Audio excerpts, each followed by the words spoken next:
Okay, you can see that we try to give you different images that can help you understand. And so now I'd like to give you another image. Imagine a figure 8, and that in the upper part of the figure 8 is represented by the pure state of energy, and the lower part of the figure 8 is represented by the light. The upper part is transformed into the lower part of energy, so there are two different states of energy.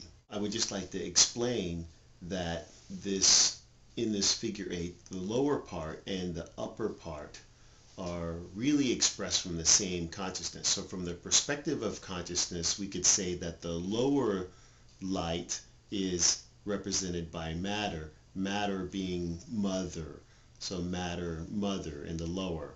And the upper is represented by the Father, the pure state of consciousness, Father.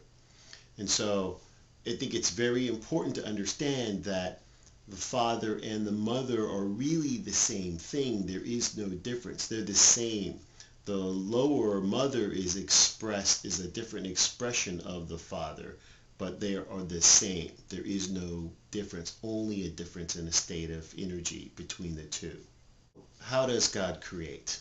Well, let's imagine a movie theater. In a movie theater, you have a few components. You have the screen, you have the projector with a source of light, and you have a film strip.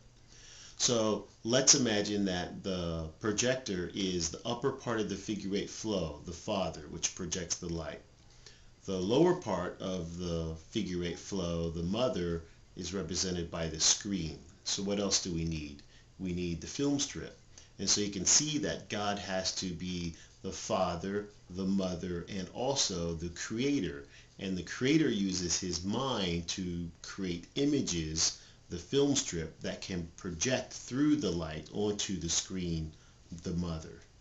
The Mother has the ability to transform these images into matter forms.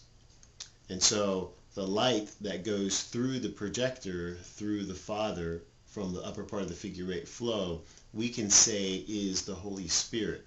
And so God really has four aspects. He's the Father, the Mother, the Creator who creates the images, and he's also the Holy Spirit that projects onto the Mother light. And so again, I can give you the image of our brain.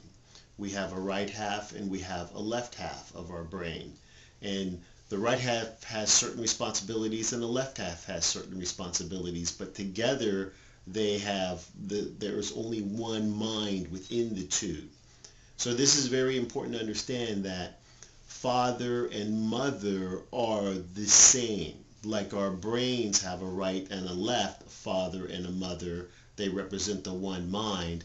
The Father and the Mother in the figure 8 flow represent the consciousness of God, but it's the same. There is only one being.